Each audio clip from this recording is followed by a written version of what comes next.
You were listening to a Nerd Room podcast, a member of the Star Wars Commonwealth Podcast Network. Be sure to check out more from the Star Wars Commonwealth on the web at starwarscommonwealth.com and take your first steps into a larger world.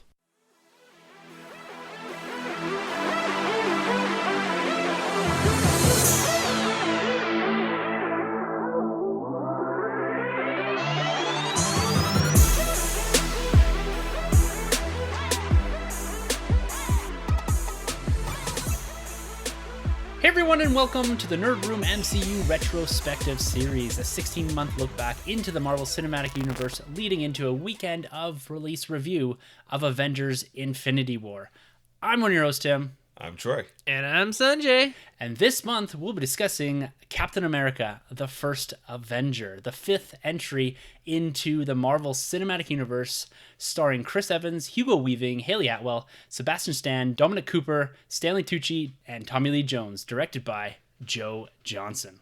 Oh, that's a mouthful. It is. Gentlemen, welcome back to the retrospective table. I'm thoroughly excited to discuss Captain America, the First Avenger. Spoiler alert, this is one of my favorite MCU films to date, even considering what we've had come out in the last couple of years. Wow. This still ranks amongst my favorite. I do have a little bit of a connection to this, Yeah. which we will get into. Okay. But I'm excited to take a deep dive into Captain America's history and how important I think this film actually is. I think this is one of the linchpins, if not the linchpin, of Phase 1. Wow, that's high praise. Yes. Well, it's our last stop until we get to the Avengers. This was the build into this culmination of this universe that we've been talking about for the last few months. Yeah. It's that we're building into this huge assembling of these characters, and this had to work. This had to make sense. We had to be able to have a character we were sympathetic towards, that we understood where he came from in World War II, but also made sense that he all of a sudden got transported to the early 2000s or late 2000s, and it made sense with a guy that flew in an Iron Man suit and a guy that came from Asgard. Yeah. Kiss my ass. So this is, like I said, an immensely important movie, and I think when we look back at this, the development of this thing, this came out in 2011, so it's the first year that Marvel had two MCU flicks in the same year. Now we're up to 3, which is fantastic for all of us. But looking back at the early 2000s, we've got Blade, X-Men, and Spider-Man reigning the box office from the comic book movie perspective. Then we have a bit of a lull here, and it all really picks up in 2008 with Iron Man. And without the success of Iron Man, we probably don't get this movie. We probably don't get the cinematic universe. But Captain America, outside of some of the other films that we've discussed, Captain America was one of the only characters that Marvel actually held on to. This was the character, or one of the few characters, that they pitched when they got this $500 million loan to start producing their own films. So this was always meant to be one of the pillars of the MCU in Captain America. And it just so happened that Iron Man, Hulk, and Thor all came before him, because this character was a bit harder to translate onto screen, I think. Yeah, it's kind of interesting that he was the last one before the Avengers, even though his movie takes place in the 1940s before any of the Avengers. It's kind of interesting, like, if you were to go back, do you think they should have released this one first? Because it's chronologically, it makes the most sense. Well, when you look at, and we'll get into all this for sure, but when you look at the ties, especially in the early part of this movie, that this has to Thor and Iron Man, put yourself back and watching this one first. All of that seems like universe building. Yeah. Where in this movie, it seems like character development and bridge building. Yeah. So I think it weighs down the movie a lot less than if you had put it first, especially with the Thor connection we get here right off the bat, as well as all the Iron Man Howard Stark stuff. If you throw that all at the wall when you're first sitting in the theater, you're going to be all over the place. It's important to have all of that, and people were excited to see that because they were in the know at this point. You throw that at them first, you're like, who's Howard Stark? Yeah. What's Idrisil? What's the Peggy Tesseract? Carter, We're all all over that. the place. What's S.H.I.E.L.D.? You have no idea. Or the precursor to S.H.I.E.L.D., it's the SSR. You have this before, and it kind of, I think, jumbles the movie. It weighs it down in universe and continuity building. But having it at the end here, you can do all that freely, and it makes the movie, I think, at least better. Mm-hmm.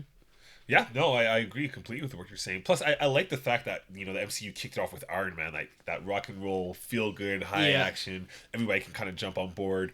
Thor, we get a little bit of humor, but still this godly character. And then boom, we get, Captain America. It kind of gets a little more grounded, brings you down a little bit, kind of just before we get this high intensity movie like the Avengers kicking up after. So Right. I really like the order it plays in, and there's a lot of things they do in this movie that just kind of I use this a lot, but kind of has that Winter Soldier effect a little bit too. So when you watch the Avengers as well, and you go back to this, you really appreciate what Chris Evans did for the role of Captain America even more so, right? Yeah, no, he did a terrific job. Have you guys ever? I'm curious. Have you guys ever went back and had a like a marathon in preparation for like maybe Age of Ultron or Infinity War? And have you watched this first and then watched Iron Man, or do you just strictly watch it in the release date?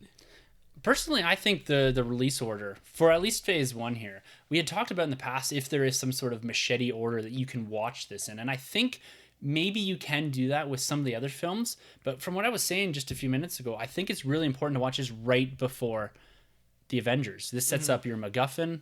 And in the Tesseract, this sets up the character that you're going to see leading the Avengers, and it plays a lot into building the mythos around the MCU.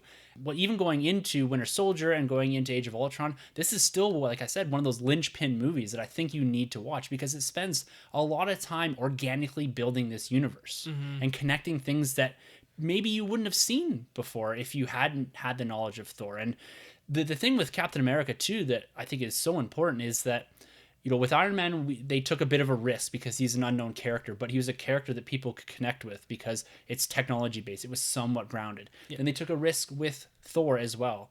And then Captain America is their last big risk because this is essentially a period piece.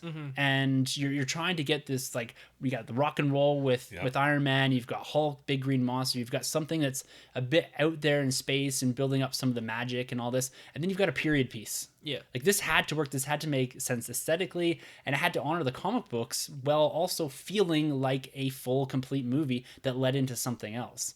So I think that's, like, you take all of that and the weight that was put on this movie, I think that if this hadn't have done well, you're looking at something that's not building into or building the momentum into Avengers. And that's one of the reasons why I really love this movie is I think it was successful at building the hype and building into Avengers as opposed to trying to set up a huge universe without feeling like a contained Captain America story in itself. So the director of this film, like I mentioned, was Joe Johnston. He is of the Rocketeer fame. He's got a long history with Lucasfilm. He was an art director and effects designer on Empire Strikes Back. He's had a hand in Indy. He's done a lot of the Narnia films building into this. And he was given this movie, Captain America, the First Avenger, based off of his experiences from The Rocketeer, which is essentially a period piece movie of a comic book hero. So you take that, and it translates really well into Captain America, a period piece comic book movie. I think this is an excellent, excellent choice for a director. He's one of these safe directors that, we'll take this to the real world for a second, that was rumored to be taking the untitled Han Solo film because of his dependency and because of his history with these type of films. What do you guys think of the choice of director here? It's a little bit different than the off-the-wall Jon Favreau. Yeah. And then also you look at Kenneth Branagh for Thor. This guy, he seems like the right choice. He seems like a very logical choice for this film. What are you guys' thoughts on him for this film? Yeah, I think it's something they need to do. I think they need that safe choice. But wow, does he ever knock it out of the park here? Because it's so character-driven on Chris Evans here. Because, the cool thing is when you go back to Iron Man, you see Tony Stark evolve into the Tony Stark that we all know. And same with Chris Hemsworth. He becomes worthy of Thor again. Whereas here, Captain America, you take away the super soldier serum, he's still the same guy that we have all the way up into Civil War. Like, this guy has a lot of heart to him, like he says to Spider-Man there in Civil War. So I fell in love with the character more so Steve Rogers after watching this film the first time in theaters. So Joe Johnston nailed it, with The Rocketeer. You can totally see the similar paths that they've chosen in the movie. So yeah, it is a good choice and it worked for me. I'm glad they did decide to go different with the Russo brothers, obviously, in Civil War, just to kind of switching it up a little bit there. And I do like what Joss Whedon as well did with him in Avengers 1 and 2. Yeah, it's an interesting choice. I'm curious as to why they didn't invite him back for the sequel. I think if you look at the type of movie they're trying to build here, he was appropriate for just that. He served a purpose. Right. We look at what Joss Whedon did, like Troy said, in Avengers, and then what the Russo brothers was next level. We're in the modern day now. Yeah. He fit this idea of we need to build a period piece, we need to build a likable character to go into the modern day, and then going into the modern day, we have something different we want to do, and that was Anthony and Joe Russo. Yeah. Right. And even taking that, the screenwriters that have done all three of the Cap films. Wow. This is Christopher Marcus and Stephen McFeely. They've done all three Cap films. They did Thor: The Dark World. They're doing Avengers: Infinity War, Avengers 4. So they've had a heavy hand in the development of this character. And I think you see that through here, is that Captain America has had a great evolution through the MCU. And he's this man out of time, but he consistently brings something different to the table. And that has to do, I think, with having the same good writers going through this. This isn't like a James Gunn who's a writer-director combo. These are guys that are committed to writing stories for the MCU and building up that continuity. And they've been extremely successful in this franchise, because we talk about the MCU all the time on the other podcast, and we consistently say, well, at least I do, that I think Captain America, maybe not being a full trilogy in the sense that you can watch it back to back, but as a whole, that is the strongest franchise, I think, starting from the First Avenger right through to Civil War. Yeah. Yeah. No, it makes sense what you say too, because you look at Captain America throughout this whole franchise of the Avengers and his standalones, and he feels consistent. It feels like it's the same Steve Rogers that we get all the time, much like the Han Solo that we get at the same time with Kasdan writing. So it makes sense that they've kept those writers around, and I can't wait to see more of this character, what they do. Yeah. Now, when this came out in 2011, July of 2011, where were you guys at? Do you remember seeing this film? This is something we revisit on every retrospective episode, is how do you remember seeing this film? Because sometimes that's really important, as how you experienced this for the first time. Was it a positive crowd? Did you really get behind Captain America in this movie? Or did you come out thinking like, I'm really not that excited for the Avengers anymore? I kind of remember this vaguely, because I saw it on the Friday, but during the day, because it came out early, I think on the Thursday. And I went to some kind of bar back then, and I went pretty hard that night. And I just rolled out of bed like, hey, Captain America's out. I'm going to go see this movie at Chinook Cineplex there. And I rolled in and I watched it. And the first thing I remember too is when I got there, I got my seat. The person working the theater there came out and he said, everybody make sure you stay to the very end, because there's a special announcement at the end of this movie. And I was like, oh, awesome, can't wait. And obviously we all know what that is. We get the whole Avengers sequence coming up. I think it said Avengers Assemble, or maybe that's the marketing beforehand. I can't remember. Yeah, it's something that's assembling in May 2012. Right. Oh, right. And there's these cool cuts of like Thor and it was the like the first couple weeks of shooting. Yeah. Oh man, it's like, I think stay tuned for next year. And I just lost my mind. So yeah, it's a good experience for sure. That's good. I don't have quite the recollection as you do. I was just getting onto the cusp of nerdom at this point. Like, I had flirted with it in and out, like at a bar and you see a cute girl, you kind of flirt back and forth. I'm sure your wife would love that analogy. How do you think we met? She was working at a bar, and that's how we met. And I don't know if that's true. And so I didn't see it in 2011, and then 2012 came, and the Avengers was coming out, and I was like, oh shit, the Avengers is coming out. I was like, but I haven't seen Captain America yet. So I'm like, I think I should go watch it. So I hauled my ass to the old Blockbuster, I think. There you go. Or Rogers, or one of the video rental stores that was still around at that time.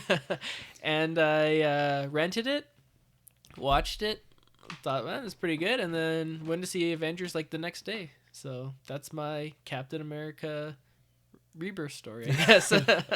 Project Rebirth. Yeah, exactly. Well, this movie for me, this is, I think, why I have such a personal attachment and I'm so enthusiastic about this movie, is this is the first MCU movie I remember seeing in theaters. Oh, wow. It was in Kelowna. My wife and I, well, girlfriend at the time, were driving down to our vacation spot that we go to every single year. Yeah. And we had taken a pit stop in Kelowna, and I said, look, Captain America just came out. I was like, we should go see it. Yeah. And she's like, okay, whatever. Like, I'm not even into comic books at this point. Yeah. And we go see it, and I absolutely love it. And then the stinger at the end with the Avengers. Oh. The next day, I go to the comic book shop and start picking up comics. Wow. This was my avenue in to comic books. I remember going to where we go on vacation, there's a used bookshop. Yeah. And I was in there flipping through long boxes for the first time the day after seeing the first Avenger. So this movie is what is responsible for my love for comic books, my love for this universe, as well as part of the reason why we're doing this. Yeah. Is that this is what got me into all of it. So I think that's why I have such a personal connection to this movie and to Captain America. He's my boy. He's the guy I follow thick and thin, whatever the comic books are doing, I'm reading. Yeah. So this is why I have that connection, is because of how I experienced this movie. And coming out of it, I was blown away. That's awesome. I think that's what Marvel wants out of all of its fans. Yeah. Really. Yeah. People want to buy those comics, but All of a sudden become an obsessive comic book and action figure collector. So this one movie is responsible for thousands of dollars to Marvel. So true. So true. And countless hours of discussion. Oh man, you would have been like a rocket scientist or something with all your free time. I could have bought a really nice house. Yeah. that's awesome. As much as it hit with me, it didn't necessarily hit with everyone as far as box office returns. This movie, it was, we're still at the cusp of the MCU here. We don't have that Avengers bump or that name brand recognition that Marvel, the MCU, has today. But this movie opened to $65 million domestically, which is pretty good. That's pretty good. It was seen as a success at the time for a character that, again, people were familiar with, but really didn't know how it all fit into the grand scheme of things. And its domestic run ended at $176 million. When we look at a couple weeks ago, the Guardians debuted to $146 million. Things have been changing. Yes. Captain America Civil War debuted to $179 million. Wow. So the third installment on this debuted on its opening weekend to more money than the whole domestic run of the First Avenger. That's what you want to see, is those gains, right? Like, Oh, yeah. Mad Marvel, gains. yeah. So it's the second lowest grossing MCU movie. And I don't think that's any fault of its own, but Ant-Man did outgross this, Thor, Doctor Strange, all that. So it is sitting at the bottom. So if you're just using the box office as a scale, this sits just above The Incredible Hulk for, I think it's 14th as far as the number of MCU films. So it doesn't have a high standing in gross, but this is something that we like to come back to and reference here, because there's the importance of being financially successful, but there's also the importance of what a movie does for a universe. And this is something that I'm always banging on about, is that a movie, when you look at DC or Marvel, whatever, it doesn't need to be the biggest box office or the biggest movie of all time. It just needs to be a good movie and set something else up for the future. This movie set up that franchise to be $1 billion film, which is crazy when you think about it. This movie did, I think, worldwide something around $370 million, and Captain America 3, albeit is Avengers movie, but it did over $1 billion. Wow. So why do you think that is? Do you think it was marketing going into the first Avenger? Do you think, or no, for it having it 65 mil? Do you think it's to do with Thor? Because I know for me at least, I didn't receive Thor that well. Yeah. So going into this movie, I was like, like I like Cap, I'll check it out. Yeah. I'm hungover, But but I liked it. You know what I mean? I think at this one, like, there's no big names. Like Chris Evans, who was he back in 2011? Human Torch. Yeah. Yeah. Torch. A lot of people were like, "Wait, he's Human Torch." I remember I was like, what? Yeah, that How's doesn't make work? sense. Those Yeah. worlds are colliding. I know. I think they even reference that in this movie, don't they? They reference the original Human Torch. Yeah, they have like his costume and But it's not the same Human Torch. Yeah. It came out in July, so it's probably a pretty busy weekend at the box office. I imagine there was a couple blockbusters before and after it, which kind of ate into its gross. Right. So, Tommy Lee Jones was probably the biggest person in this movie. Captain America wasn't really like a household name. Like, people knew about him, but like the general audience, it's kind of like, trying to think of a character like, But probably more so than Iron. Well, I guess Iron Man at this point was bigger, but Captain America was definitely well more known than like a Thor. Definitely. I would say. Yeah. I think so. And like the movies that we're also 2011, right? We're pre-Avengers when it comes to comic book movies. Right. So pre that 100 million plus opening box office. yeah. So even you rack these up, like the Incredible Hulk was 55, Thor was 65. So you don't have huge openings. And even, I guess you do have to go back to Spider-Man 1, which is 114 million. And that was 10 years prior. Yeah. So it's interesting when you compare all that as to why it didn't do the 90 plus million dollars. I just think it's the sign of the time. Yeah. Yeah. It's before that people were so invested in this and that everyone was anticipating that next MCU movie. That doesn't come till after Avengers.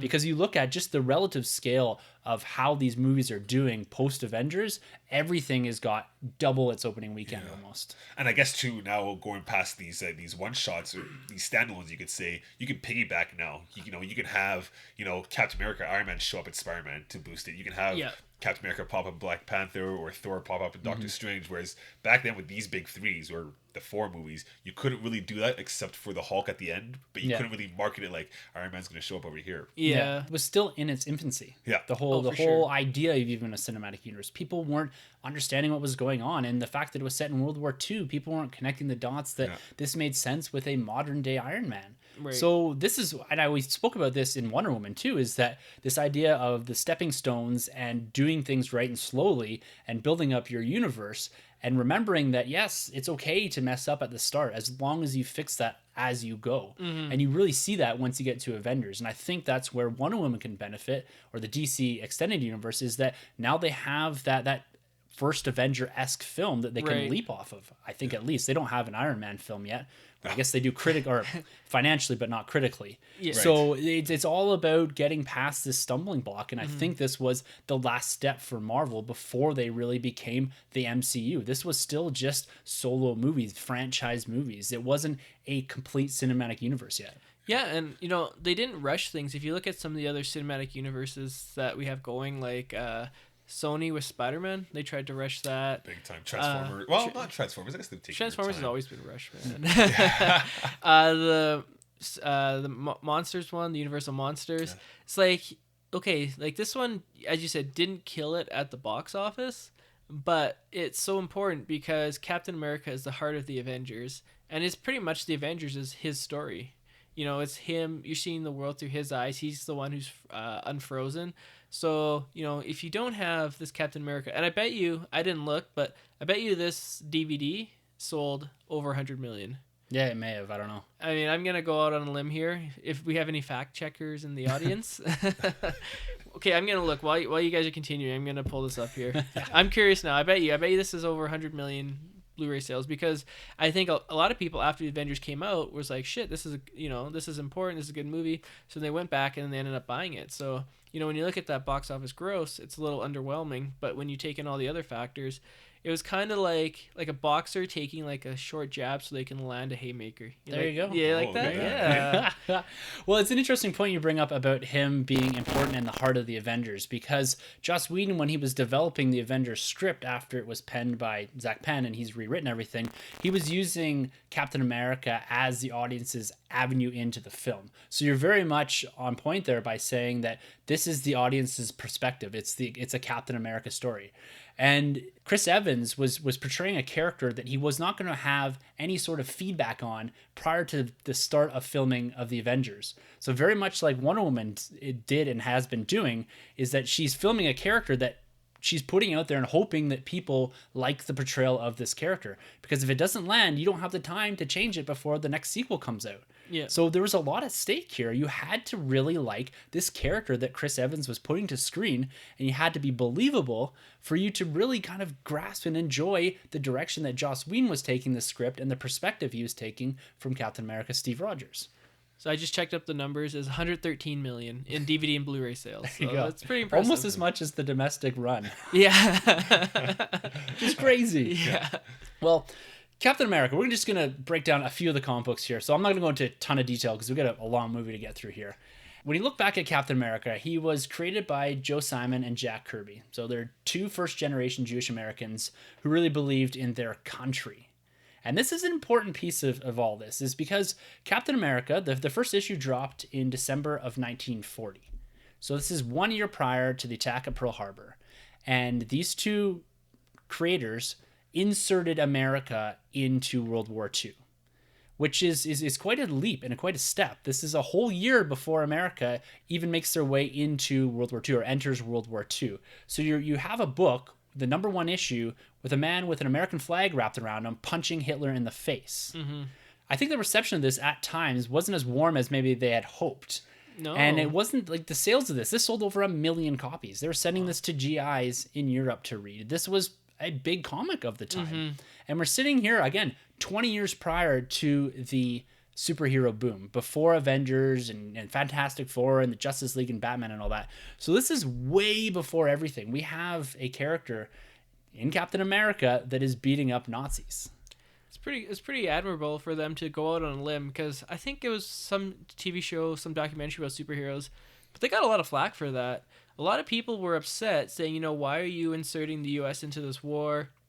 there could be repercussions, but they stuck to their guns. They knew what was right, and you gotta admire the two creators. Joe Simon, Jack Kirby. I mean, Joe Simon, Jack Kirby's the king. I mean, he is the king of comic books. So yeah, I mean, hats off to them. I admire the hell out of that. Yeah, I went back and read Captain America number 1, 2, 3, and 4 last night. Because I just want to get a feel for... You own that, and you... No. And you're not hooking us up here, Tim? Like, I was going to say... It's a digital copy. Oh, okay. There's no way I own that. Way too expensive. I would love to own it. Can you imagine if you owned it and then you read it? How... God. Idiot. Like, cautious you'd be. I would never even take it out of the box. No way. But going back, the voices of Captain America and Bucky and all that are very, very different. It's not an easy book to go back and read. If you're looking to get into it, go to the Ultimates, go to the Brubaker run if you want Captain America comic books. But the interesting thing about that is that the origin story is relatively similar. They haven't changed it a lot, I'll say. There's definitely been retconning for years, and they did a lot of it in the 1960s post his resurrection in Avengers number 4. But the essence of the character has always been the same since 1940s. And that's something that's 75 years. We had an episode, I went back in our catalog and look, I think it was like episode 11 or something, that we had a 75 years of Captain America celebration from last year.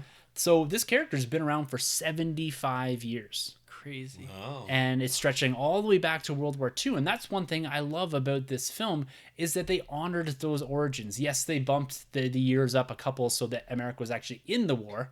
Right. But at the same time, they go through this origin story and take a lot of cues from it. They don't try to change it or put him into Vietnam or something different and freeze him for less time. Mm-hmm. They've actually gone back to World War II and done a period piece, which is it's a bit of a risk, I think, but it's honoring the comic book origins of the character. And I really, really love that about this film. And it's very important that Captain America, so patriotic, that he gets a start in World War II. I mean, if you look after World War II ended, sales of Captain America plummeted. Yeah. I mean, he was gone for how long? You said 20 years before he was finally brought back. Yeah, 1964. Yeah. Literally on ice. They had a few testers where they brought him back, and then it turned out it wasn't Captain America. Yeah. He lasted for, after the war, not too long, but yeah, no one wanted to think about the war anymore. Right. Yeah. So his comic book sales disappeared, and Alien franchises and that picked up the pace, and so Monsters and all that stuff. Yeah, exactly. Too, right? Yeah, you see that of the 50s, early 50s, Fantastic Four. Exactly. Yeah. But it's not till 1964 when they pick him up again. Yeah. And it's Stan Lee who brought him back. Yep, into the Avengers. And so was he with Marvel when they brought him back? Because he wasn't originally with Marvel. So it was timely. Oh, so it was. So it was an iteration. I think it was timely. It might have been Atlas at that time. Wow. I don't remember. It's That's old. yeah. Well, it goes back all the way to 1940s, 1940. It's very cool to see like a character that you could legitimately see like your grandfather or your great grandfather would have possibly read. Yeah. Like that's kind of cool that Captain America spans that long. That you can count on your hand the amount of characters that maintain their popularity for that long. Right. And Captain America is probably the only one you could say in Marvel that's done that. Like you look at him, Iron Man I think was 60, Spider-Man was 60, so he's like the granddad of Marvel. Yeah. Like Human Torch isn't around anymore. Like no one pays attention to him. He's not even in the comics, I don't think. Like for the Fantastic Four side? Yeah, Yeah, or he Namor. He's in the. You still get Namor. Yeah, the astonishing. But they're Avengers, not whatever. like Not Captain America. No, No, they're not. he Yeah, never- he never Captain has America been. is the granddaddy of the For Marvel, not even the cinematic universe. He's just the granddaddy of the Marvel universe. Mm-hmm. But you look at a character that comes from 1940, 75 years ago, and how difficult it is to translate that onto the screen and remain true to the comic book origins. That's not an easy feat to do. And I think as we go through this, that's something I want us to reference back to is it easy, or did they do well translating the source material, which, the 40s, like I said, the writing isn't what it is today. It's the words are different and how sentences are structured and the references and all that. But it's taking that and honoring that and putting it to screen while also making it feel like it's from 2011. Right. Mm-hmm. So they had to work really hard at the script, at the direction, and how this movie looked to make it engaging for audiences. Well, yeah, and the director does a good job of that. Even in the simple little bit here, there was a scene, I think, between Cap and Peggy. Well, actually, Cap is getting hit on by another woman. Yeah. And the woman, ends up making out with Cap, and then Peggy watches and catches him, and then they're like, oh, whoa, what are you doing? And, if this was this day and age, they'd flat out fight because they'd already be, like, together Yeah. Where in this movie, it's not really set up that they're officially together. It's just kind of like the times of like how women and males like interact with each other with their relationships. I thought that was kind of a cool little detail that the director himself threw in there, because relationships now are handled a lot differently. Yeah. It's a little more like They're Facebook hands-on. official. Yeah. Oh yeah. Hands Tinder, on, swipe left, swipe right, I yeah. guess. Yeah. Cap's always swiping right. But that's another good thing, going back to the screenwriters, you said that, right? These is that they've never thrown at you romance too much in these movies. They've always done a nice job of just throwing a little bit in there, nothing too much to take away from the film. Unlike when you go back to Thor, it's kind of in your face towards the end there, right? So they've always done a good job of kind of keeping like the love interest a little to the side. It's almost like the screenwriters had this idea, this vision for Captain America, and that they had the ability to slow burn some of this. Yeah. Because you think about how organic a lot of this feels in this movie, at least Steve Rogers himself. Definitely. Like, they take their time. Like, as we get into the film here, one of the things we're introduced to right away almost is Skinny Steve. Yes. And they could have spent 10 minutes on this and then put Chris Evans all buffed up into the Captain America suit and went forward with it. But no, they spent like half the movie outside of the costume and outside of a true Captain America looking character. Yeah. So like this whole slow burn through all of this, I think really benefits the film. And you see this right through his trilogy and right through his story in the MCU, is that they have the ability to just slowly build. They didn't rush anything. Yeah. They took their time and they made this character likable. What did you guys think of the Skinny Steve? Going back to it now, watching it now.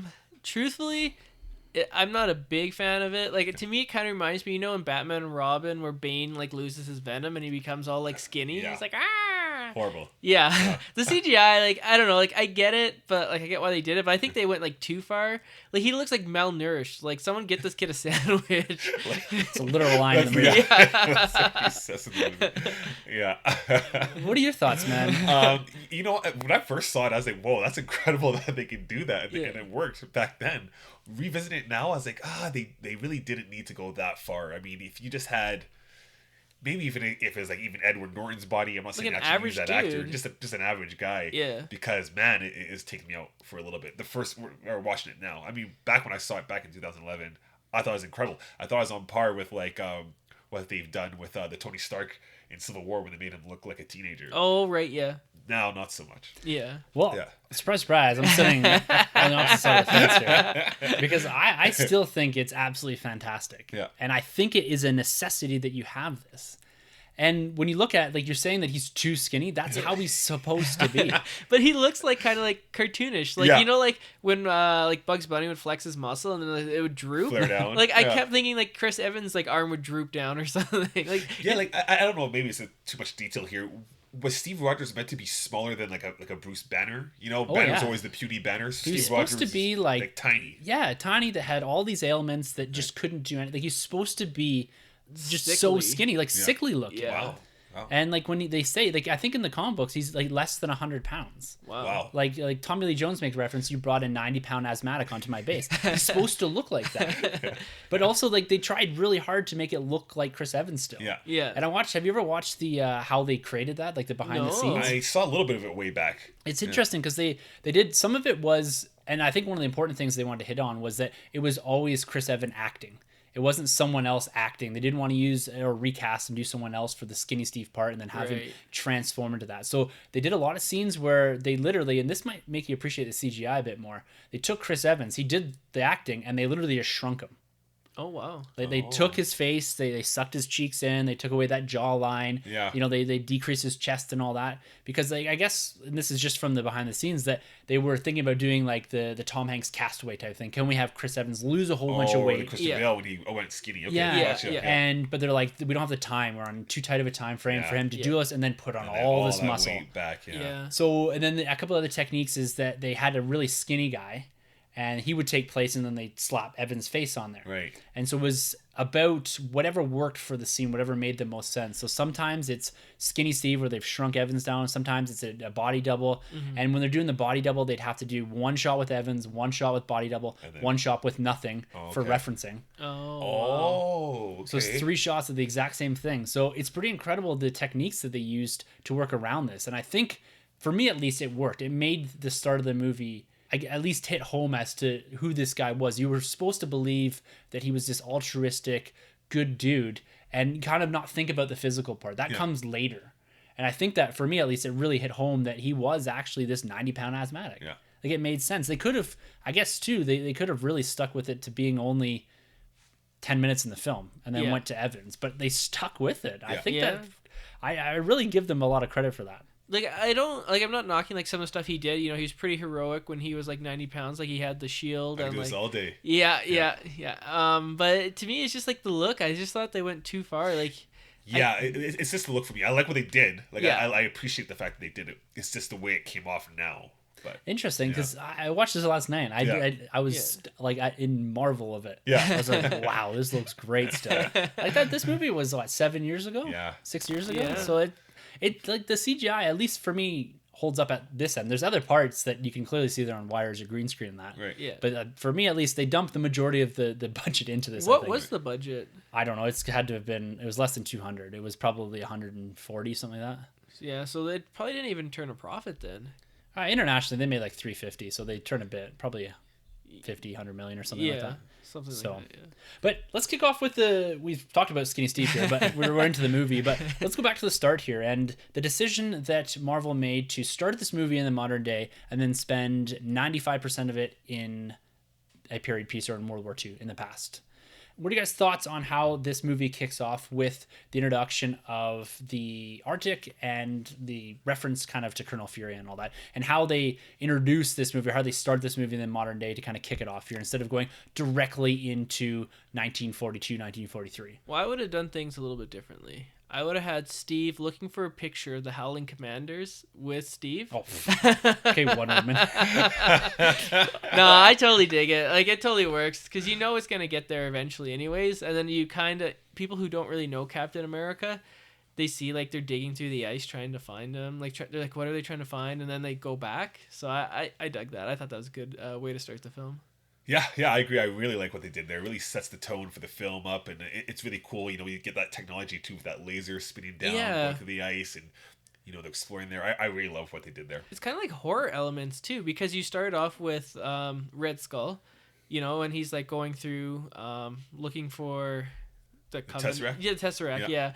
And it feels kind of scary, and you know, and it's got like the ice, and it feels kind of desolated and cold, and with the steam rising up. I like Did you that. get like an alien movie vibe to it? Like for me, when it's in the ice, it looks like a saucer, and then they go down. You get like the structure looks different because it's these Hydra ships. They've got the respirators on. Yeah. Like I got this real like 1940s like like Roswell type hunting for aliens thing. Like it was like I was looking for little Martians. Was it War of the Worlds? Is it? Yeah, kind it's of that. it's kind of that vibe to it, which is in. like, it goes back to Joe Johnson. Like you're seeing his reflection of Star Wars maybe a little, but more the Indiana Jones stuff. Yes, I definitely picked it up. And you mentioned Hugo Weaving. Yeah. Right off the bat, he has me intrigued. Right off the bat, when such you a great see, actor. even without the Red Skull mask on, I'm interested in this villain. Yeah. Well, that was another decision that they made that I thought landed pretty well, is that they kept Red Skull off the screen to almost the end of the movie. Yeah. They slow burned that as well. They didn't rush to have the Red Skull reveal. They had Johann Schmidt come into this movie. You see the stitches and he's got that twitch and all that. Yeah. But I think it's cool that they stayed away from having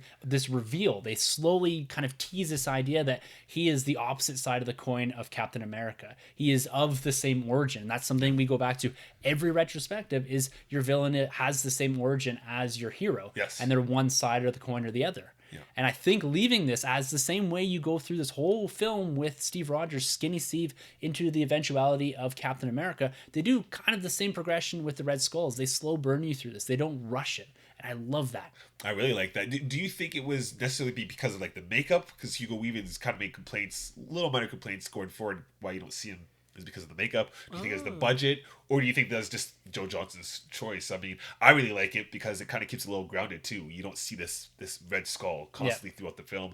Kind of keeps it a little more grounded. So I really do like the fact of how they handled it. But do you think that was like their choice, or do you think it's to do with budget or just makeup shoots? Or I really think it's the story. Yeah. I think it is trying to parallel a bit of the Steve Rogers story. Right. About how you see this character grow and develop through time, and you don't rush to something. Like we don't. It's like you kind of get that with every film, is that you don't rush to your villain. You did like Emil Blonsky in The Incredible Hulk. They kind of had him. He had a bit of the super soldier in him, and then eventually he turns to the Abomination. And you see the same thing with Jeff Bridges. It's just a natural progression through time, teasing something bigger. And I think this really works here because you're paralleling a bit the origin story of the hero. Right. Yeah, no, I think it works too, and I don't think it was makeup or anything like that. Because if you look at Hugo Weaving's other superhero movie, V for Vendetta, Oh yeah. he's in like the costume the whole time and the mask the whole time, and he's not really like exposed. So, I think it was just. I don't think the actor was complaining about that. I think it was just the storytelling. Do you think he'll come back eventually? I want him to come I back. hope so, because I think Like he's the actor or the actual. Both. Yeah. Yeah,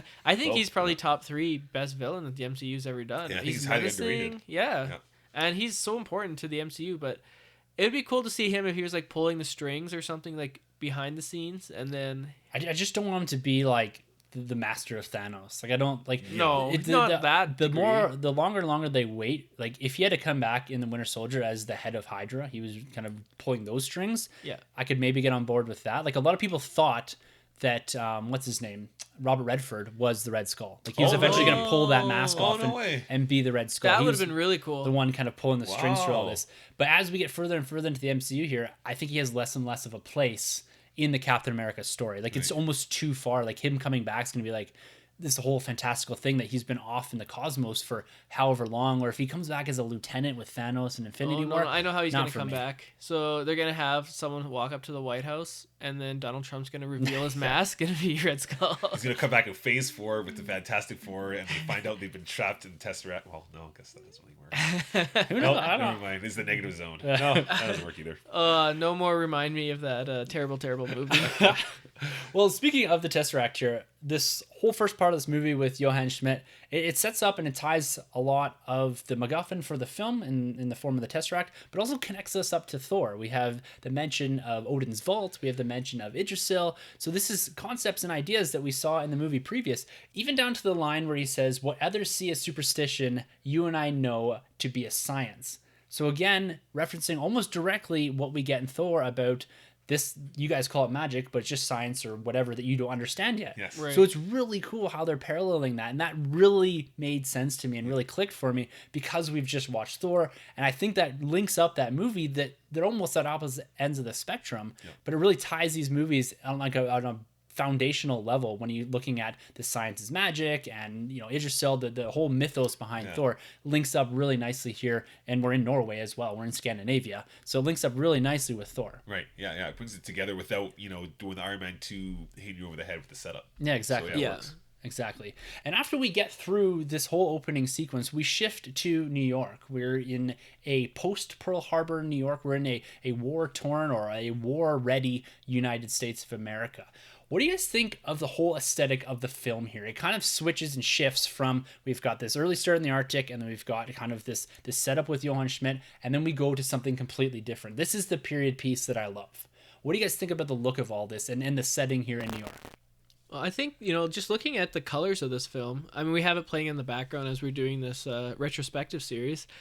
It looks very sepia toned, like it looks kind of old school, like kind of like pictures from that era. It's not bright and vibrant like a Guardians of the Galaxy movie, and so they really toned it down for this. You gotta give them credit for that. Like the look feels like something from like the 1940s. You know what I mean? Like the colors, and it's not like, and the costumes, like the clothes people are wearing, like they're all like toned down and stuff. So I think they did a really good job capturing that look of the era. Yeah, definitely. Yeah, I agree with you. The attention to detail here is huge. And going back to Joe Johnston doing The Rocketeer, it reflects so much throughout this film. It really works, especially when you think of like Captain America, or even when you go back to Wonder Woman. They're such bright, colorful characters and patriotic, like right with the red, blue, and white going on. Mm-hmm. But this movie does such a good job of toning it down without it looking like out of place. Yeah, it You know still what I makes mean? it feel believable. Still makes it feel believable and grounded, right? So I really do like the choice of what they did here with Joe Johnston's direction here. Yeah. Did you find the change abrupt going from like Norway to New York? Not really. I felt that they were setting things up properly. I don't know if that's because I've seen this a whole bunch of times, but I guess this leads nicely into editing, is that I never felt this to be choppy either. Because we do spend some time, not much time in Norway, but it's basically telling a story in parallel of Hugo Weaving's Red Skull and Captain America. Mm-hmm. And we're jumping between Germany and New York, and then eventually we get into Europe. into the battlefield. And I think it does, and this is something I was trying to pay attention to, is that there's the scenes are extended enough here that we spend enough time at each individual scene that it doesn't feel choppy. So I don't think I ever got this feeling that they're juxtaposing two scenes or two environments together that didn't really make sense. It never felt abrupt to me. It always felt a natural transition going from Norway to New York to Germany. So right off the bat here, we got the introduction. We've spoken of Skinny Steve. We also get introduced here to James Buchanan Bucky Barnes. Yes. This is a character that is going to stick through this whole trilogy with Captain America. He's played by Sebastian Stan. And in this movie, I think out of all of the movies, this is his I think Sebastian Stan's weakest performance. I'm not gonna say it's a weak performance, but relative to what he does in the future with the Winter Soldier. Yeah. What are you guys' thoughts here on Sebastian Stan and Bucky Barnes and his inclusion in this? Because it's a little bit different than his comic book origins. Yeah, I remember, because I still can't remember the marketing for this film that well. I don't think I ever saw Sebastian Stan in the marketing Bucky, but I always knew about Bucky, and I was like, wait a second, that guy's not a kid. Like, what's going on here? Because you should be like 15. But I saw past that, and yeah, it worked out. He kind of had like that Harry Osborn kind of feel, to Peter Parker. Yeah, right, like that one. big brother, which is kind of different from the comics, I imagine, obviously. Yeah, but it worked for me right away. Their chemistry worked. And I like it. And to see Sebastian Stan's growth throughout this franchise, from definitely this role to Winter Soldier to Civil War has been phenomenal. So yeah, it lays the groundwork well. It works for me. Yeah, I think he's improved each time he's come out as the Winter Soldier. Yeah. Like this one here, is kind of forgettable. You don't really remember him too well. I mean, he does bite the dust a little bit. Yeah. But the stuff he does in Winter Soldier and Civil War is top notch. Yeah. And it's kind of interesting because if you look at the sidekick, he's a sidekick to Captain America, basically, right? Yeah. And was Bucky always in that? Like, he was in that from the beginning as Cap's Cap's he made his sidekick? debut as in Captain America #1 as his sidekick, kind of like the story in the comic book goes that Captain America, he was at some scout camp or whatever, right, or something, and Bucky wanders in and sees him putting on the Cap costume, and then Bucky says, "Well, I won't tell anyone, but you have to take me and make me your sidekick."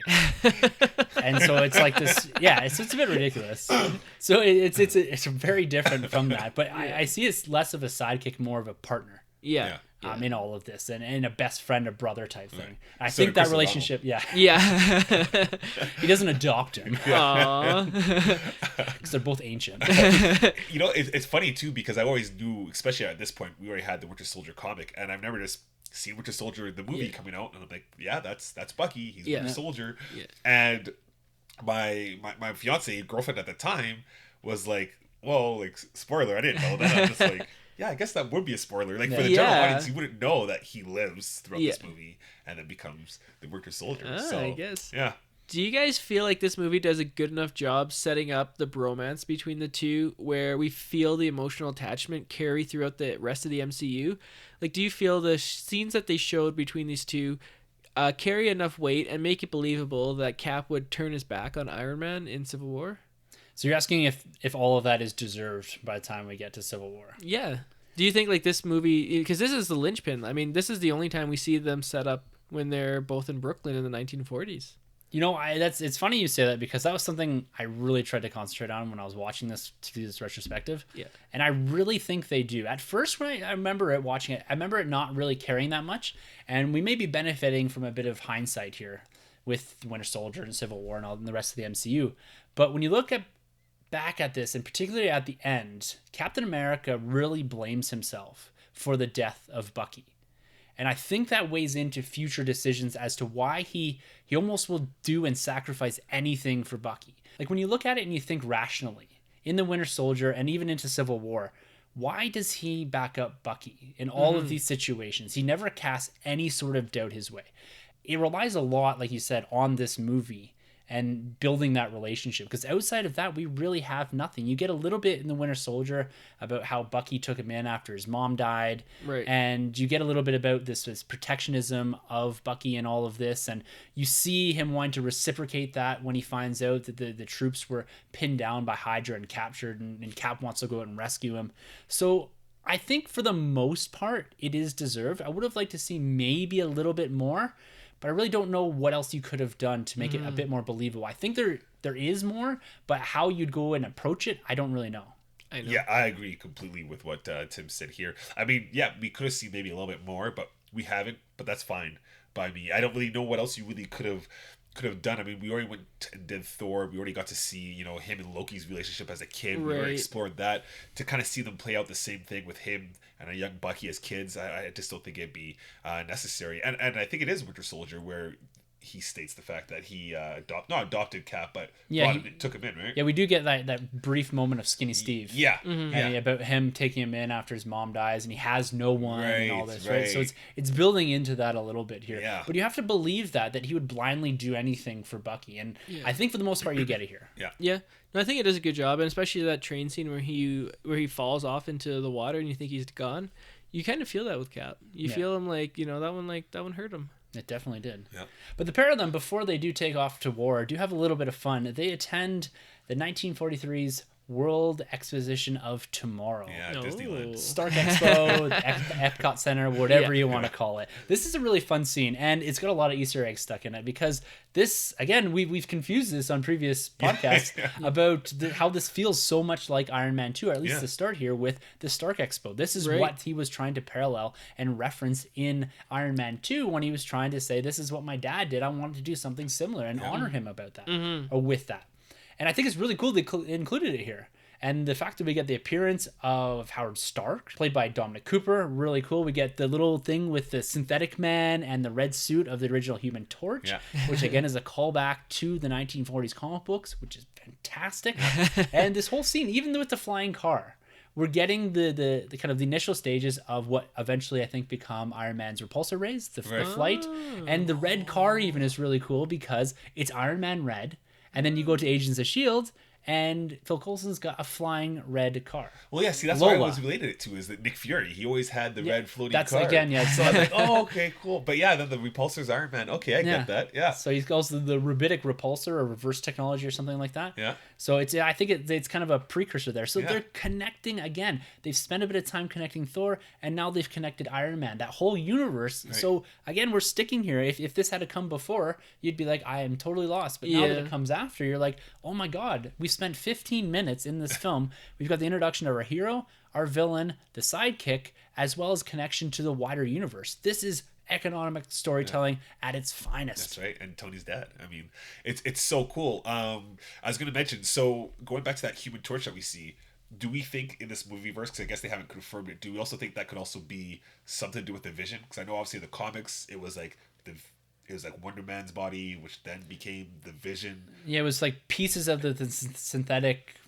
original Human Torch and all that. Yeah. The way that they approached it in Age of Ultron, I don't think so. Because that seemed like they kind of built that up with Dr. Chow, Amadeus Chow's mom there or whatever. Oh, yeah, and how like there was like that regrowth technology that they slapped onto Hawkeye and all that. I almost said Hawkman. Weird. So I don't think so. I guess it'd just be too confusing. If you just a bit of a nod. Simon and all that. But this is the first time I actually noticed that on top there's a banner that says the synthetic man. Yeah. Which is exactly like the synthezoid that Vision is, and that so it's. I guess they couldn't say Human Torch, or could they? They probably could. Yeah. Yeah, I don't know. Maybe. I don't know if they could have or not. Right. So, but it's at this World Fair that Steve Rogers does finally get noticed by Dr. Erskine, something to that effect. And we've got him trying again and again to enlist in the military, and this is what this doctor is looking for. This altruistic man. He's looking for more, or something beyond the physical. Someone that's courageous, someone that has intelligence. And he identifies this. Like, this is a bit out of nowhere, but it is sticking with the origins of Captain America. The original comic book doesn't have this same doctor. It is eventually retconned to be Dr. Erskine, but it is a different doctor in the original Captain America #1. I was a bit confused when I was reading it last night. It's Doctor Strange. Yeah. But it's cool that we do have this continuity. We're taking a German scientist, and he's the one that eventually makes Captain America or Steve Rogers into Captain America. And that is also shared with the Red Skull. So keeping that origin, I think, is really important. And they really execute it well. And Stanley Tucci, as this character, I freaking love him here. Yeah, you love the guy. He just seems like he has the best intentions. Yes. He really does. Just welcome to the Hunger Games. Yeah. That's right. Well, it's like Yeah, it's funny that he's in that too. Yeah. But he's great in this. Yeah, he's a great actor. He doesn't do enough. I think No. he should do more. No. Who's his agent? I'm gonna get in touch with him. Yeah, he's good at Julia and Juliet. Yeah, he's the husband in that one. But Oh actually, no, we can't just let that go unnoticed. Julie and Juliet. Is this a Troy pick or is this a fiance pick? Fiance pick. Oh, okay. Compromise. So the nerd room's gonna morph into the romantic comedy room. Yes. There you go. Stay tuned for Grey's Anatomy and some more. Romance. When Harry met movies. Sally. That's a good one. That's a classic. Love that one. Yeah, but you feel for his death though. At least I did, because they build up this character. You like him. In the back of your head, you know he's gonna die. Oh, Yeah. of course. And when the gun's pulled, and he takes that bullet. You're like, oh shoot, I kind of want more of that guy, but Yeah, and it's I gonna think happen. all the credit to Stanley Tucci, because realistically, he doesn't have a ton of screen time. No. But you really believe the relationship between him and Steve, and you really believe that he believes in what he's trying to do. Yeah, he really builds up Steve Rogers to the Iron Man, to the Captain America that we know. Actually, all these things he mentions, maybe it's the time for the little guy to win the war. I think he mentions, right? Yeah, and even asking questions like, "Do you want to kill Nazis?" And Steve's answer is, "No, I want to save people. Yeah. I don't like the bully." Yeah. And so it's these type of qualities he's looking for, and I like juxtaposing him to Tommy Lee Jones's Colonel Phillips, who was very much against Steve Rogers, which is different from the comic books, but it's nice to have those two characters that are vying for this and pulling back and forth between the idea of the physical nature of a soldier and the idea of the mental, the intelligence, and the altruistic nature of a soldier. So it's nice seeing both spectrums of that, and you see them pulling him back and forth. It's like, he's not strong enough, but that's not what I'm looking for in someone to be part of the super soldier program. So I really like how they built all that up. So one other character that is quickly introduced here, we do a bit of jumping back and forth here in this film as we go through into Germany and New York, like I said, but it's a way to introduce characters without spending too much time, I think, in one location. And the one we do get introduced here is kind of a sub-villain, is Dr. Arnim Zola, played by Toby Jones. Right. Someone we do see pop back up in Winter Soldier, and who has a really cool introduction here. He's looking through this magnifier, which is a nice throwback to the idea of what Arnim Zola actually is. It's a TV screen inside of a body. Yeah.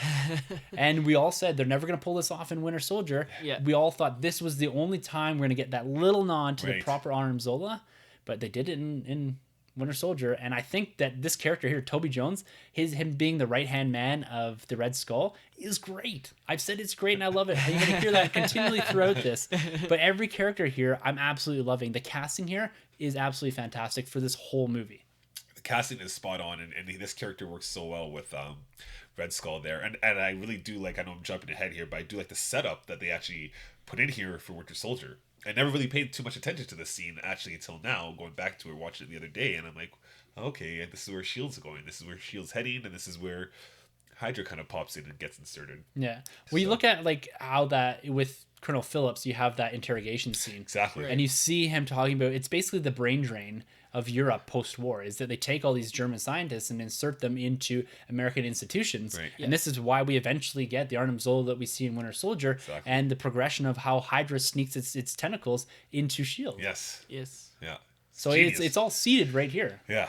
Even though maybe they weren't thinking about it, but they work It all of worked. this story together. Yeah, and they've been doing so ever since, going all the way up to Civil War there. Exactly. Yeah. Exactly. So as we progress through this, we're finally getting to the stages here of where we're having Steve Rogers turn into Captain America, at least from a training perspective, where we end up at Camp Leahy, which we do revisit later on in the series as well. But it's here where we get the introduction of Agent Carter, Peggy Carter, played by Haley Atwell. This is a character that becomes a staple in this series, at least through the majority of Phase 2.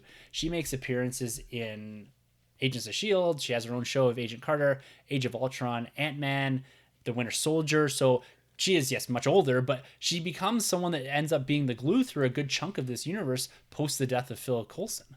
So how do you guys feel about Agent Carter here and her relationship and chemistry with Steve Rogers and her insertion into the film at this point? Yeah, I think it's a good casting. I think she does a terrific job. It's kind of crazy. You don't really realize how much she's in the MCU until you just listed off all those films. And I'm like, yeah, she has been in quite a bit of work, so good for her. I mean, this could have just been a one-and-done character. Very easily could have been. I don't even think when they wrote the character that they were thinking, okay, she's going to, continue on for the next 10 years playing this character. But I think she did such a terrific job, and she just connected with the audience, and yeah, she's stuck around, and well, not anymore, unfortunately, but she did a great job. Yeah, I agree with what you're saying. She's a good hit. She's a big hit in this film, but she was so subtle, to everything that she did in her actions, and she has some great scenes in here. Going back to when Steve tests out his shield for the first time, Yeah. and she shoots it after witnessing She's crazy. Steve making Like, out what's with she someone. doing? Just because he was hitting on I another girl, know. she tried to kill him. I Like, know. don't mess with Carter, Agent Carter. Yeah, get Carter. Coach Carter. Yeah. She's great, and honestly, she was a hit because she got her show on ABC. Yeah, two seasons. 2 seasons, Wow. right? Yeah. And then she made, when you did that list of rundowns of what she's been on from Ant-Man, which I Yeah. totally forgot about. She got a one shot too. Agent Peggy Carter or Agent Carter. Right. That's what kind of was a backdoor pilot to her whole. I think it was 20 episodes. Wow. So yeah, Holy smokes! And then obviously her niece is still running Yeah. around. Sharon Carter. Sharon Carter, obviously. Yeah. So yeah. Agent 13. The That's right. neighbor to Steve. Yeah, Rogers. which actually is. I just found this out again last night reading Captain America #1. So side tangent: Sharon Carter, who is called Agent 13 in the Winter Soldier, is a reference to the agent who's called Agent X-13 in Captain America #1, who isn't Peggy Carter, but who plays a similar role to Peggy Carter Okay. in that #1 issue. But it's kind of a nice reference that they did. I don't know if that continues on. It potentially does in the comic books when they retcon all over the place Sharon Carter and Peggy Carter and all this and making her niece at a point or granddaughter, I think, in the MCU. Right. But it's kind of cool that they're referencing back to this Captain America #1 with Agent 13. Okay, yeah, that's cool. Not many people can say they made out with the grandmother and the daughter, or the great grandchild. So there I you don't go. know if many people want to. But Agent Carter here, she actually, one thing I want to say, you said subtle. I think what's not so subtle about her is the first appearance of Peggy Carter. She punches a dude in the face. I love that tone that they Yes. set though right off the bat. She is a badass. I love that. Yeah, that's great. This is not your typical damsel in distress, your Exactly. romantic involvement of Captain America with Peggy Carter here. This is someone that just takes center stage right away, and this is why this character has lasted so long. Is that this opening scene, she punches the biggest dude in the row here. Right. I think that's a statement right there, saying great. this is a different type of character. No, I agree. Badass, and she does eventually, along with Colonel Phillips and Howard Stark, start up what eventually becomes SHIELD, but what's referenced in here as the SSR, this Strategic Scientific Reserve. That's a precursor to SHIELD. This is referenced all through the Agents of SHIELD TV series. This is referenced in the Agent Carter TV series, the SSR. So we get a lot of, again, small universe building for people that are invested in this. You get a lot more out of this seeing shows and seeing the references later on in the MCU. Now, in the build-up to Captain America becoming Captain America, there's a few cool scenes here at Camp Leahy with Agent Carter, and one that really sticks out is this grenade one. This is that final straw that breaks Colonel Phillips here into recognizing who Steve Rogers actually is. And I've always really liked this scene about him throwing this live grenade and Rogers, without even thinking, jumping on it, where you have the rest of the crew scattering here. This is, I think, a big moment for this character because it's that pivot point for Tommy Lee Jones's character, and it's also right before we go into the transformation sequence. It's we really finally get that he's displayed his intelligence through the flag thing. He's displayed his courage through this grenade thing. I think that all really comes to a culmination in this scene here. It's a great scene. I love it. And he gets Tommy Lee Jones on board, but he gets the rest of his fellow men too. Yeah, right. The camera goes around, you can see the face on everyone else, and they're like, "Oh man, this guy is gonna take the name for us." Like, it's great. And then you get the score too. It's not the best score in the MCU, but it works for this film so well. And it's kind of inspiring when you see and hear these moments throughout the film. You're kind of like, man, Rogers he's just a good dude. Yeah. How can you not root for this guy? So going back to that scene, I really appreciate what they did there. Yeah. The score too. That's something that we like to talk about here sometimes, and I think this is probably a good time to talk about it. Is because you say that it's not that strong. I think out of every MCU film that we've reviewed so far, with the exception of Iron Man, it is the strongest. Oh, okay, yeah. Oh, wow. The swelling of the score, and it's that patriotic score. Yes. But the swelling of it at particular moments through this, it almost acted as something that really added to the scene, or it really does add to the scene, more so than any of the other scores that we've had. Because up until this point, we say, can you hum a MCU score? And none of us can really hum anything outside of maybe the Avengers. Right. Yeah. Right. And this one, I can't really hum it, but every time it's on, I'm like, okay, I'm in a Captain America movie. Yeah. Yeah, there's that iconic song they have or score for Captain America that's just great, and they used it throughout this film so well. I'm not gonna hum. So don't worry. But I agree with you. I don't know if it's necessarily my strongest, but I I do like what they do in this film with it. Definitely, yeah. It's kind of a one and done score because you can't put this score into the Winter Soldier or Civil War. Yeah. Like this only fits this era of movie. Yeah, exactly. Yeah. So it's kind of a unique score in that sense. It doesn't develop a theme for Captain America because it's like that's something that we have in other movies. Is Wonder Woman has her theme. May not be a fan of it, but she has her theme that fits in the World War I time frame, but also in the modern day. This one, it doesn't. It, like I said, it fits the era, but really not so much the character as he evolves out of the 1940s. Right. Yeah. Right. You guys still a fan of the Thor one more so, Sunjay? I'm gonna actually go with this one over the Thor one. Cool. Actually, you know, it has like kind of like that brass instrument, you know, and as you said, the swelling of the score, you know, it really tugs on the emotions, and I think they did a good job with this score. Actually, I was quite impressed. Yeah, you're right. It tugs on the emotions. That's key. Yeah. And before Steve Rogers goes in for his final procedure, before getting the super soldier serum injected in him, we really get a look into the villain's origin through the eyes of Dr. Erskine. And he really tells this, and it kind of gives us a good impression as to what this super soldier serum does. We've heard a lot about it in the MCU already through Incredible Hulk, and this is something that we come back to a lot, is the recreation of the super soldier serum. And I really like how they just sat down and laid it out for you. It said this essentially amplifies everything inside of a human. If you're good, you become better. If you're bad, you become worse. And I think that's kind of a cool way to put it. It's not getting down into the science and the details and trying to break down the kind of the intricate biology behind this. It's just a very simple explanation of what this serum does, and it really works. It really works in the end of explaining why the Red Skull is the way he is. He's not just this naturally crazy human. He's been amplified and jacked up. He doesn't fall, I don't think, to the perils of this idea that a lot of Marvel villains are evil for the sake of being evil and just have this plot to take over the world. There's something behind this, and it's explained in this scene when they're also explaining how the super soldier serum works. So it works to me on two different levels. Is it explains a lot with a very little bit of dialogue. Plus, you get massive pecs after. Yeah. Huge pecs. It's the American way. I mean, if you can't win, take some steroids and then you win. Well, that's what I was going to get to. I mean, yeah, it works for me how they pulled it off, but in the comics, was it just like an injection? Like, was it literally like a steroid-looking kind of needle, or was it kind of like a lab setup like this? I did read this last night, but to be honest with you, I can't. It was very straightforward and simple. I mean, I'm glad they went this way because I mean, for kids looking up, like, if I want to be like Cap, I got to shoot something. Yeah, that'd be horrible. So this is a little better. Yeah, I guess. Just don't let Cap compete in the Olympics or anything. Michael Phelps, watch out. Yeah. But the transformation scene, did you like this kind of build up? We have the audience watching, and the Vita rays are mentioned, and you had this kind of closed capsule. Like, this is kind of a really cool scene. I like what they're doing here with the Doctor and the serum, and you have that nice interplay between Howard and the Doctor and Captain America, or Steve Rogers at the time. Yeah. Oh, I love this scene, that transformation scene. That's great. And then he steps out and he's huge. Man, this guy is big. He's it's crazy. Yeah, it's crazy. Did you get there's a point there when he gets injected and he's staring at the camera and he does the big eyes.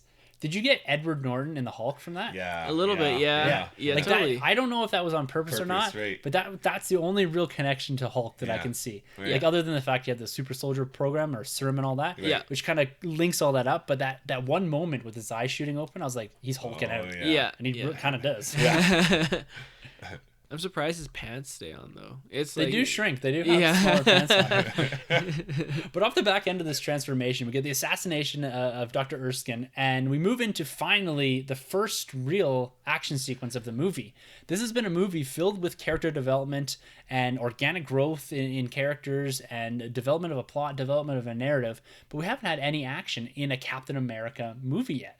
And this first action piece isn't a huge set piece either. This is fairly small, but it is a real exploration sequence where we're seeing him start to use his abilities. We start to understand how he is able to move, his agility, his strength, and all that. And I think that really frames up this whole power set of Captain America fairly well. So as we go through the movie, we kind of understand what he's capable of. Yeah, I really like this scene. It's actually one of my favorite scenes in the movie. It really brings me back to Sam Raimi's first Spider-Man. You know, when Spider-Man's chasing down the thug that killed Uncle Ben. Yeah. And he's just discovering his powers as he's going through New York. It's kind of the same thing with Steve Rogers here, as he's figuring out his powers, his mobility, his strength, and how he can go all over the place and just run through things or jump through things or swim. So I really do like this scene, and the CG works for me here still. I know it's still not the best, but it never takes me out of the film even today. And yeah, it's great. I like the little one part of in the scene too, where the kid's like, "Nah, don't worry about me. I can swim." I laugh every time. That is the best. It's the best. It's like it would have been such a cliche if you had to jump in and save the kid, and the guy gets away. Right. But no, he's just like, "No, dude, I'm good." Yeah.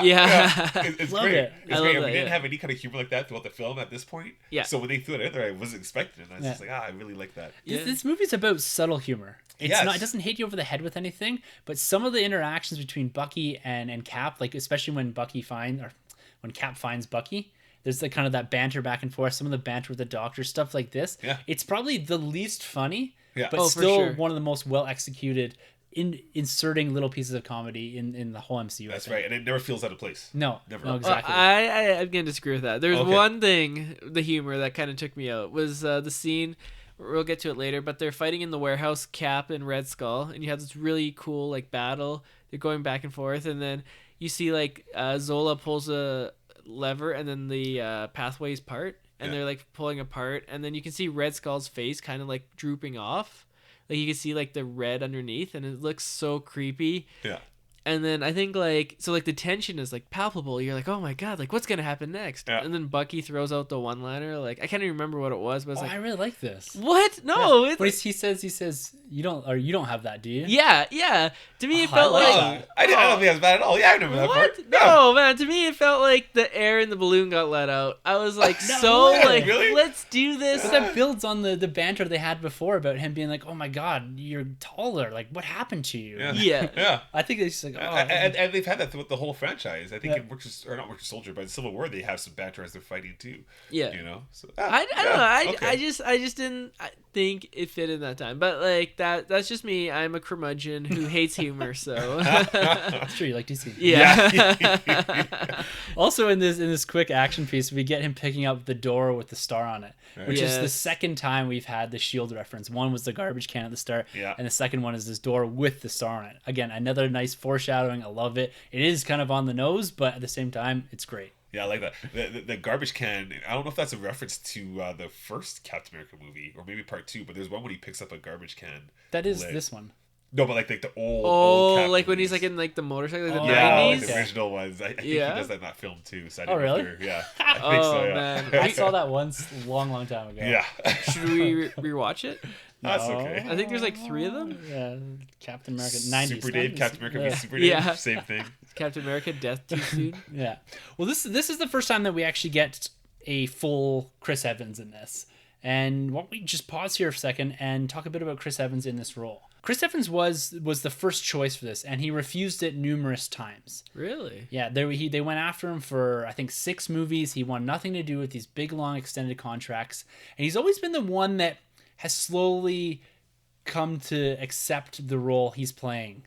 He's always been the one I'm worried about leaving. Right. Not Yeah. so much anymore, but he's always like, my 6, I'm done. Now we know he's signed on for more. He's making appearances, like little cameos in Thor: The Dark World. And potentially, spoilers, there's a little cameo in Spider-Man Homecoming. There's other actors that were rumored to play this, including John Krasinski from The Office, as well as Ryan Felipe. So do you think Chris Evans embodies this role the same way Hemsworth and Downey do? Yeah, no, I think Evans has done a terrific job, and he owns that role now. I mean, we talk about Hugh Jackman leaving Wolverine. You know, Chris Evans, you know, he has not quite that same pull, but it's close. Like, he's up there. If you're talking about he's top 10, you know, roles in a comic book movie of all time. His role as Captain America has been that good.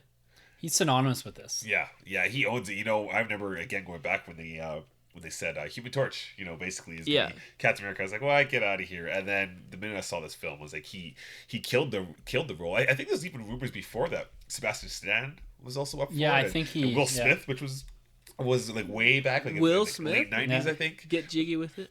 Yeah, but yeah, Chris Evans he does it for me, and each film he gets better and better. And he's one of the guys I'm like, don't leave. He's like, I don't want Kobe to leave the Lakers. I don't want Chris Evans to leave the MCU. Yeah, Yeah. he's my dude in this universe. Maybe he'll be like Next to Tom Shaq Holland. and end up in the Celtics. Yeah. Well, looking at his portrayal here, I thought that I wasn't going to be as enamored with his performance. I know he's developed a lot as an actor in the last 6 years or whatever. But when I come back here, his emotional acting, his face, how he responds to things, it's really good here. It's as good as it is in other movies. And a lot has to do with just Chris Evans behind this character. You really feel like he is Steve Rogers. You believe everything that comes out of his mouth. For sure. I'm gonna even go one step over here, and Sunjay, this might rub you the All wrong right, way. all right. Chris Evans isn't only the best Captain America we have; he's the best Superman we have. Wow. This guy, because he's patriotic and you root for him. It never comes off corny, but he's never emo like what they tried darkening him up. I won't say emo, but they tried darkening up the Man of Steel a little bit, right? Yeah. I think Steve Rogers is true to like what we have in the comics. I think he's just the best like all you can be American superhero. Like the Big Blue Boy Scout. The Big Blue. He's the true blue. This guy right here. He owns this role. But it's not like a rah America No, USA it's type not like thing. that at all. It doesn't feel like that. It's so patriotic that you're like, oh, come on, this is pathetic. No, he's doing it for everybody. He's taking everybody with him. Yeah, he may be Captain America, but he represents more than the American values of the time. Yeah. He represents just being a good person and doing the right thing beyond just this waving this red, white, and blue banner. For sure. That's why he got a little nudge in that Thor hammer. Yeah, he should have been able to pick it up. He should have been able to. Yeah. It's not the only hammer he nudges. Speaking about the suit and the patriotism, after the death of Dr. Erskine and the moving of the SSR to Europe to take the fight to Hydra, Steve Rogers becomes a bonds salesman, more or less. He is paraded out in front of people to sell war bonds. But in this whole sequence here, it's a lot of fun, one. Yeah. Two, we get the origin of the Captain America suit. This is the best way to bring in a goofy costume and make it feel somewhat grounded.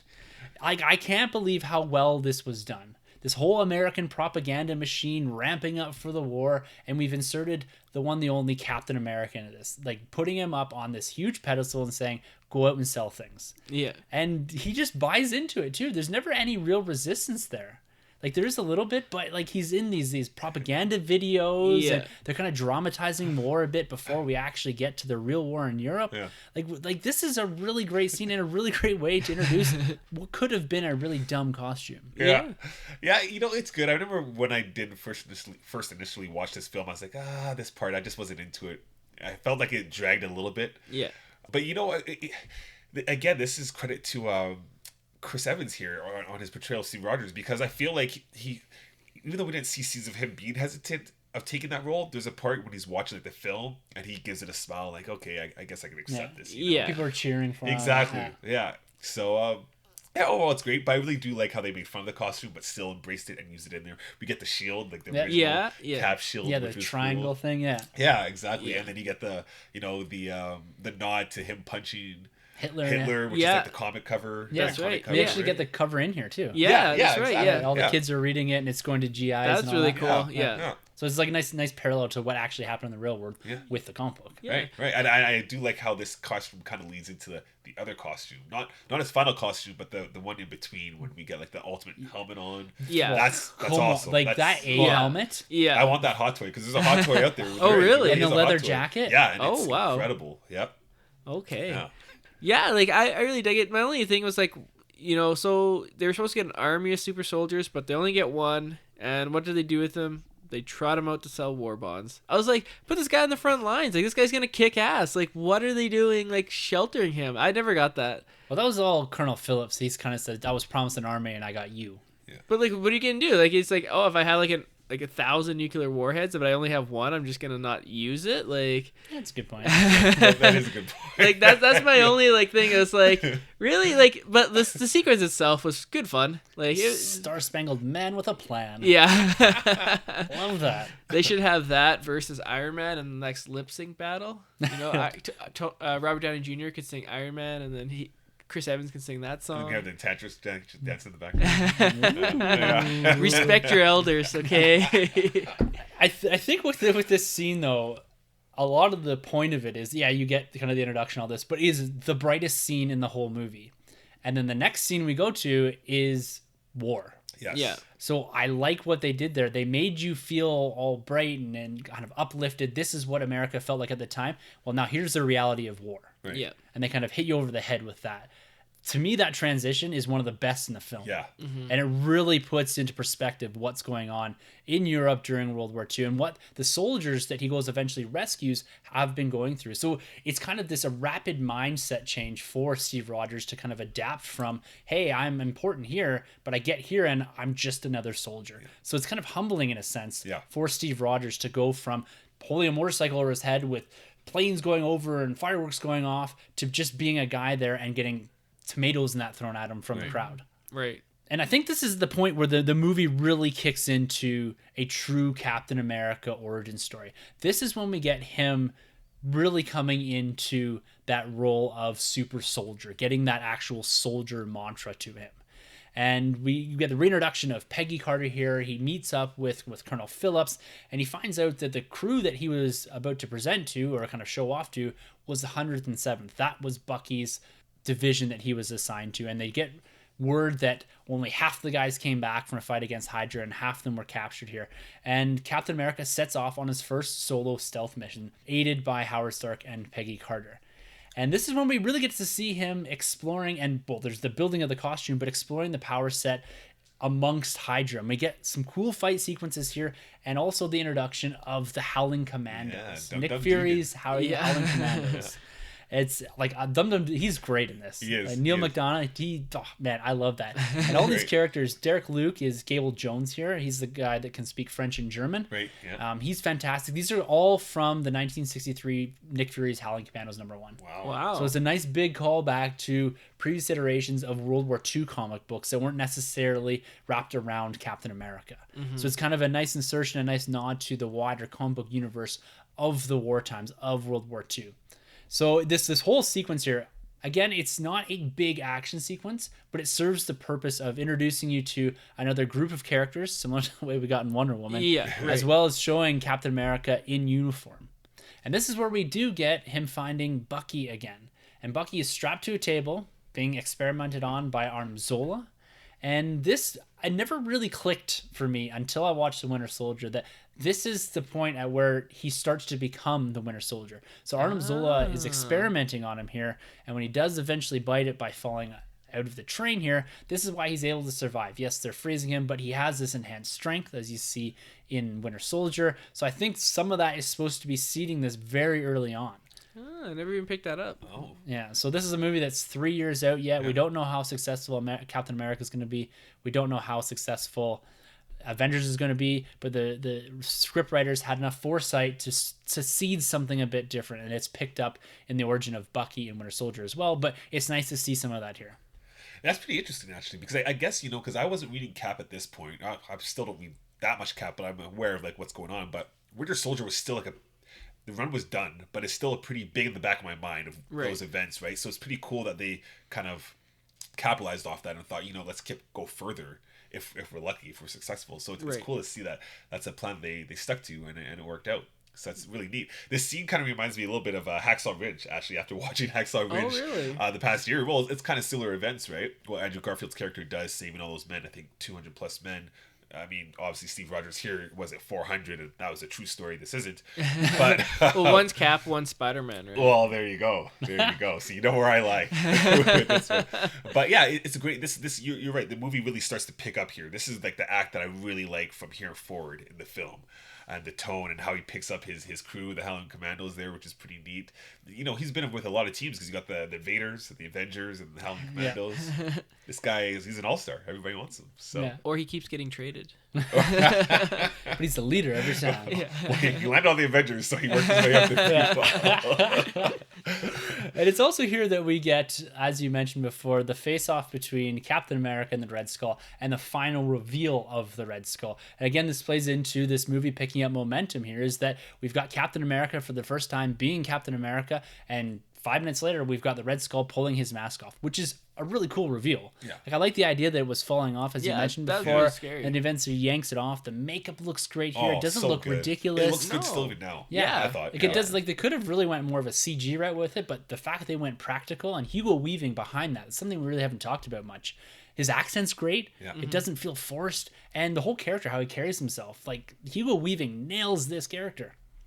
Yeah, that's why I say he's top 3 best MCU villain. I mean, he does such a terrific job, and I'm not surprised. Hugo Weaving is an amazing actor. Yeah. So. Yeah. And Steve Rogers is successful here in rescuing the Howling Commandos and these other troops and all that. And he gets a hero's welcome back to the camp where Colonel Phillips is and Peggy Carter. So everyone is happy. Everyone's high-fiving here. And then we get this great, what I think is a great action sequence where we have this montage of the Howling Commandos and the build up to taking out Hydra piece by piece with Captain America in front of all this. Love it. This is fantastic. Yeah, Cap with a gun, which is a bit different. Yeah. And you don't see him with a gun really ever again. And so it's kind of, again, leading in and it's building the momentum of the action sequences here. We've said in a lot of the retrospective episodes that we often find that the best action sequence is usually the middle one and not so much the end. And I think this one kind of builds on that as well. Yeah, I would agree. Yeah. No, I love that montage. It's so cool. You know, it's neat when you see Cap with that shield and that gun, because it's very much like Bucky's Cap. Because Bucky always had the pistol and the shield. Yeah. So when you see Steve Rogers doing that, but it makes sense for this time for him to be doing it back in World War II. And it's cool, you know, you get him doing that one sequence when he jumps on the tank. No, he takes a guy and throws him. Just literally throws this guy so high. Jumps into a tank. The guy throws him like a bag of grenades, throws it in the tank, jumps out. I just love those quick little clips of him just kicking ass. And it is really well done. I like that scene a lot. I'd love to see a comic book where they're filling in that gap of him going on adventures with the Howling Commandos. I want to see him land in Wakanda for like 2 seconds. Just go there for a little bit. Just go there and meet T'Challa's like grandfather. Yeah. That would set up Black Panther pretty well. It would. Yeah. Well, speaking about Wakanda and that, we get our vibranium shield also introduced before this whole sequence here. And the only thing that really stuck out to me is when Howard Stark says, "This is the only vibranium we have on the planet, or we know of." Yeah. And they've forged it into a shield. Yeah. Just on the happen, just hoping that maybe someday would use it. Even it's on the bottom shelf. It's like, don't worry. This metal is priceless, literally priceless. And we're just going to have it formed into a shield. Kind of a weird way to introduce it, but I still like how they had Howard Stark building the vibranium shield for Captain America. See, so I always wondered, like, what's the shield we see then in the Iron Man films? Because that thing's like plasticky. Yeah. Weird. Like, I always wondered with those two shields, like, what's going on there? My interpretation has always been that Howard Stark was building or putting together some sort of design. It was just a prototype of sorts. Oh, that makes sense. Yeah. So it's the timing of it doesn't really line up unless he was trying to build something after the first shield he made, after that vibranium shield. Right. And so maybe that does kind of make a bit more sense, is that he's trying to create something different, or like, I don't know. So you look like, even in the comics, Captain America's had so many different iterations of his shield, like how it looks, the colors and all that. So I always kind of took it more of that, like an evolution of a piece, and it was just stuck in some sort of like shield bin. Right. It was as a prototype from Howard Stark or whatever, right? That makes sense. Yeah. And we also get his new suit here. He gives kind of the designs to Howard Stark, and it's this World War II designed suit that we do see pop back up in Winter Soldier. And what do you guys think of this? He's got the proper bucket with the wings painted on the sides. He's got this uniform looking thing, but also has that Captain America red, white, and blue vibe to it. It's such a cool suit. Yeah. It's one of my favorite suits in the MCU. Oh, it's cool, and it's it ages so well. You know, I look at it now, I look at it Winter Soldier, I look at it back going obviously to First Avenger, and it just looks so good. Again, man, that hot toy. Yeah. It's pretty nice. So it works for me, and I wish they kept the suit similar like this into Avengers. Right. Just a little more fitted. Yeah. Maybe make the color a little more blue, but not as blue as the one in the Avengers. Yeah. And that's really about it. Maybe a full headpiece, cover up the neck. I don't know. I'm not a fashion designer. You're not. Damn it, Troy. No, to me, it's the best Captain America suit we've gotten on film. It's amazing. It's breathtaking. It's such a cool suit. The colors, it's not so bright, and it's toned down, and it's kind of patchy, like with the patches, very like 90s looking in a way, like 90s comic looking. He's got some like pouches and stuff. Yeah. Jim Lee. Yeah, tons of bullets and pouches. I don't know. I don't think it's the best iteration. I think really. I like this. What's your favorite one? I'm a big fan of the stealth suit, which there's no red, white, and blue. Yeah. And I like the suit in, I guess it would have been Civil War, or Age of Ultron, like that kind of darker toned take on it. Like it's somewhere between the stealth suit and what I guess we got in Avengers. Right. Okay. Yeah, I like the Ultron one the best, because I feel like that one captures Marvel Now costume the most. And he's still got the white around the arms. I think it's either Civil War it's blue, so it's a little bit more blue in Civil War. But I like the darker one because I was looking at the Legends last night. I have both Legends, and one's a lighter blue. I think it's the Ultron's a lighter blue, and the darker blue is Civil War. So I think the Civil War one. Civil War and the Stealth Suit are my favorite. Cool. I think Stealth Suit's up there for me. It's my pretty, favorite. It's pretty cool. He like changes costumes a lot, eh? Yeah, gotta sell those toys. Look all the toys we're talking about. Iron Man too. Yeah. In all of this whole action sequence that we do have with the Howling Commandos builds into this big train heist, which eventually leads to the death of Bucky Barnes. This was an interesting take on the death of Bucky Barnes, because you look back at the retcon version from Avengers number 56, is that Bucky dies on top of a torpedo with him and Captain America tied to it by Zemo, and Captain America falls off and Bucky flies off with this torpedo. So it felt almost like it happened really quickly. There didn't seem to be a big build up to the death of Bucky Barnes. We all knew it was going to happen, but it just, boom, all of a sudden he's dead and he's fallen off of this train. Like, I felt it was almost too quick to get that full emotional stake from it. Like, do you agree with it? Or? I completely agree. You know, I remember watching this film. You know, it's kind of like the Hawkeye effect. Watching Age of Ultron, when you're like, he's gonna die. Like Ultron or Hawkeye has to die in this movie, and I always knew Bucky's gonna die in this movie, and I thought, what better way to do it than just like the comics, have him on that rocket? How cinematic could have that looked? Oh, would have been great. And so I thought maybe it's the lava scene he's gonna die, or maybe when he got captured. Nope. And then we're on the train. I'm like, he's not gonna die on the train. Yeah. And sure enough, he falls off the train, and I was like, that's it. So. But it's so abrupt. Yeah, and you know, because you're on a train, everything's going. There's no time to really feel what just happened. Even Steve Rogers himself, you know, he has to just keep going. So I didn't really like how they like even the that reach out and all that, like that. There was no like. They just, maybe I wanted to be a bit more emotional. Yeah, for sure. Because they spent some time building this character connection, and this weighs into so many of Steve Rogers' decisions in future movies, in the rest of this movie. Yeah. But it just was like all of a sudden he's reaching out, and then he's just screaming and falling down into a pit, and he's just gone. Yeah. Yeah. I think they really should have gone that rocket route. Yeah. They even did it in an Ultimate cartoon. There's the Ultimate. I think you've seen these, the Ultimate movies. Yeah. 1 and 2, and I think it's part 1 maybe it's part 2.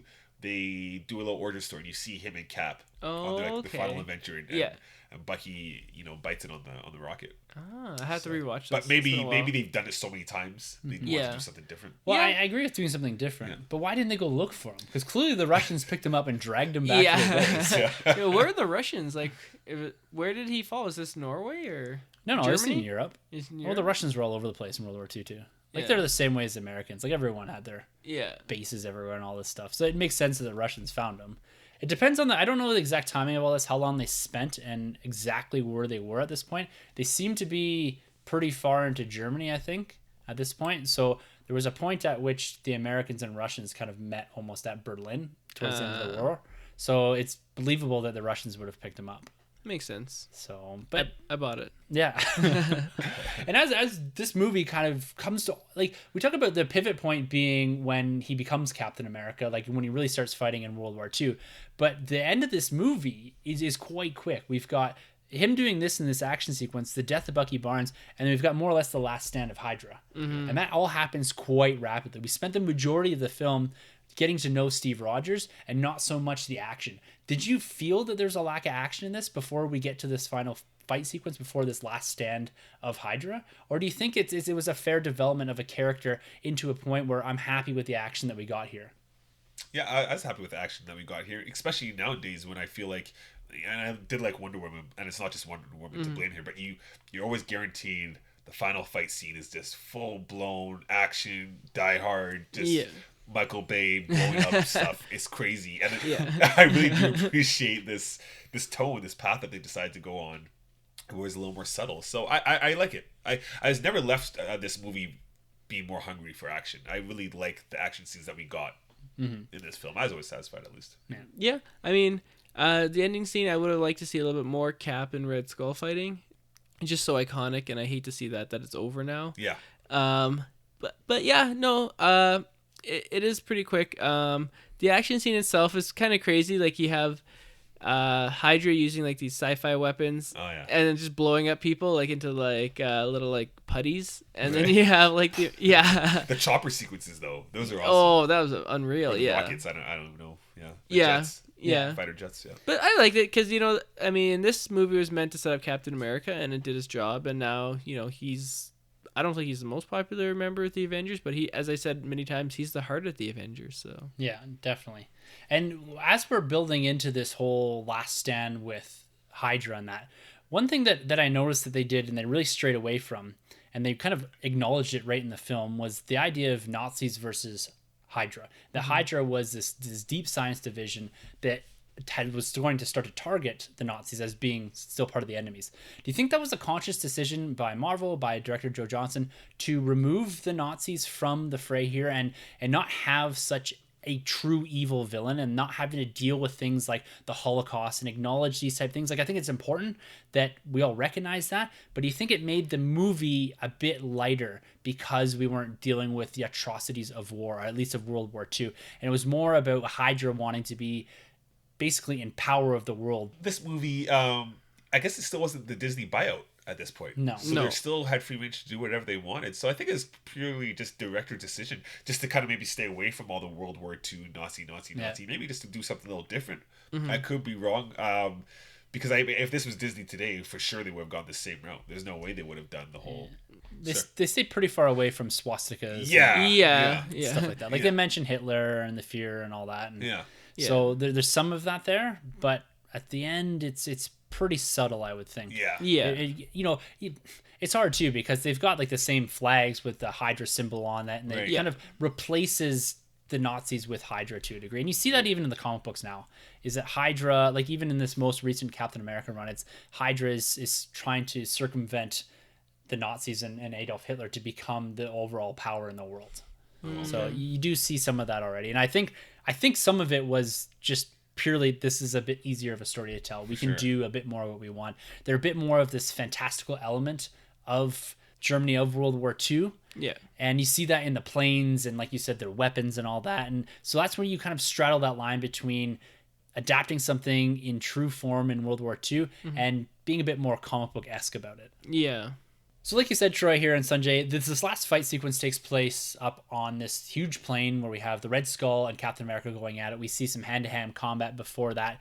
And one of the things I really do like is there's the point when these bombs are supposed to be dropping to go Chicago, New York, and all that. And Captain America's floating around on one with one of the Hydra soldiers. This little rocket thing that they have looks exactly like the rocket that Bucky was on in Avengers number 56, the retcon version of his death. Wow. So it was a nice, cool throwback to all that. And I kind of like that. And I thought, would that have been a more appropriate way for Captain America to die? Or even to bring Bucky into this sequence and have him die that way. Have him die on the same ship that he's on with the Red Skull. To put a bit more stakes into this whole thing. Because when you look at the death of Captain America in this, it just doesn't feel like there was that much urgency for him to drop the plane into the water. Why couldn't he have just landed that?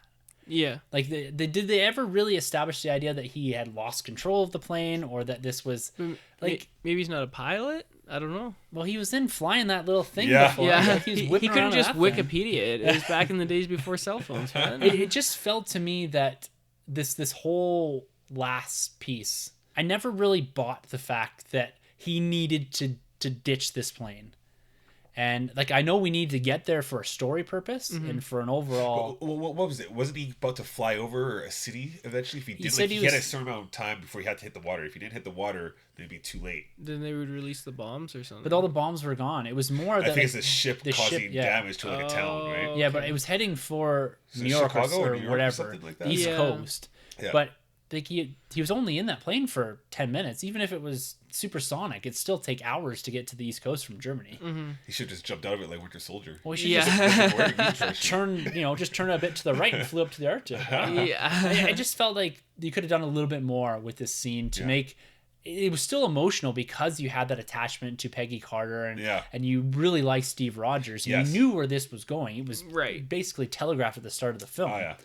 That was probably the only part I think is a bit weaker about this movie is that they took so much time explaining everything and laying everything out for you, and then all of a sudden he's just like, I gotta ditch it. Yeah. And then he ditches it. Yeah, gotta take a rain So check on it's that just- dance. Yeah. But like the emotional stakes are there, but just not as high as I would have liked to have been. Yeah, see, the emotional stakes really work for me, but I'm also a sucker for, like, spoiler alerts, like the Yondu, the Ben Affleck deaths, like the Steve Trevor. Like, I'm a sucker for those things. I'm like, oh man, don't do it. Too late, you know. So they work for me. I'm just trying to remember why he actually had to ditch the plane. I think the only thing I can fall back to is that he might have been going over a town. But you're right. Like, why couldn't he? I think he actually said the steering was shot. Like, I think there was something wrong with the steering. Because Or their fuel fighting or led them something? into like crashing into this whole thing. Yeah. But Yeah. Yeah. I don't know. It's kind of So- I was a little bit weaker for me. Yeah. He did something heroic though. Yeah, he Yeah. did. Very, very Superman-like. Yeah. What do you think about Red Skull being sucked into the Tesseract, the cosmic cube? Such a tease.